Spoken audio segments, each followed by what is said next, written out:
Madame Simone Yves Gbagbo, deuxième vice-présidente du Fonds populaire ivoirien, s'est rendue ce mardi 23 mars dans le village d'Anono où un immeuble s'est effondré le 12 mars 2021. Officiellement, l'on dénonce une dizaine de morts.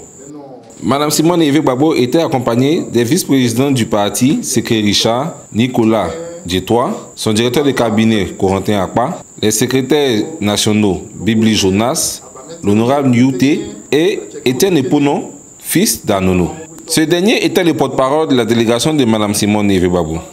Prenant à son tour la parole, Madame Simone Yves Gbagbo a traduit toute sa compassion à toutes les victimes.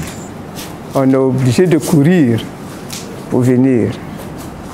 Et on était tranquillement à la maison quand on a été frappé par une nouvelle terrible, qu'un immeuble en construction ici s'est effondré.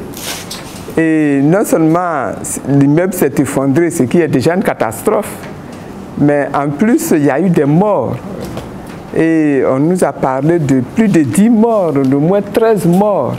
Et il y en a même, quand on interroge, qui nous disent que peut-être même qu'on va trouver encore d'autres corps. Alors quand il se passe quelque chose d'aussi grave, on ne peut pas rester chez soi et puis se contenter d'envoyer des messages de condoléances ou de compassion. On est obligé de se lever pour venir. Et c'est donc la raison pour laquelle on est venu aujourd'hui là.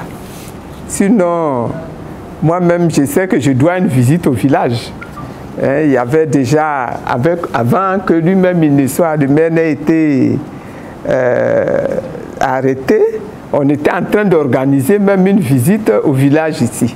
Et puis lui, il a été arrêté, le corona est venu aggraver la situation et on vous devait cette visite. Et puis pendant qu'on vous doit la visite, qu'on n'est pas encore arrivé, il y a cette catastrophe-là qui est venue. Donc c'est pour ça qu'on a couru pour venir, pour vous saluer, pour vous dire Yako, que le Seigneur vraiment vous réconforte lui-même, qu'il vous soutienne, parce que c'est une très très très grave catastrophe. Que cela n'arrive plus jamais dans ce village-là. Le chef du village Anono, Séverin Diorogo, est revenu sur les circonstances de ce désastre. Je dis un grand merci à la première dame, Madame Gbagbo, depuis le 13 mars, c'est le 13 mars, depuis le 13 mars, après l'écoulement du bâtiment, elle nous a été officiellement d'abord pour nous dire Yako, mais en même temps, elle a accepté elle-même de venir en personne pour nous saluer et puis nous dire encore Yako. Au nom du village, au nom de la chefferie, au nom des doyens, nous disons encore merci. Parce que tout à l'heure même, elle a dit, monsieur le maire a dit, c'est notre voisine. En même temps, elle n'est pas pour nous une voisine. C'est notre fille, c'est notre femme, c'est notre maman. Parce que où elle est là, c'est chez nous, c'est à Nono. Elle-même, c'est chez elle. Le bâtiment qui s'est effondré, je pense que c'est chez elle que le bâtiment s'est effondré. Donc, à ce niveau, nous disons encore un grand merci.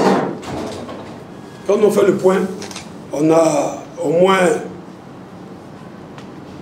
une à deux familles véritablement ébriées à Anono qui sont restées. La grande partie, c'est nos frères et sœurs qui sont venus nous trouver. Donc je pense que ce drame concerne toute la nation.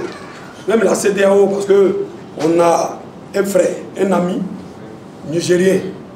C'est une famille nigériane où cette famille aussi a perdu 2 enfants. Donc vous voyez que ce n'est pas un sinistre seulement qui concerne Anono, mais plutôt toute la Côte d'Ivoire, il peut dire toute l'Afrique.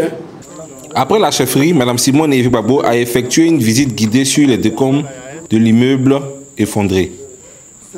Elle a rencontré même les victimes, à qui elle a apporté un soutien matériel et financier.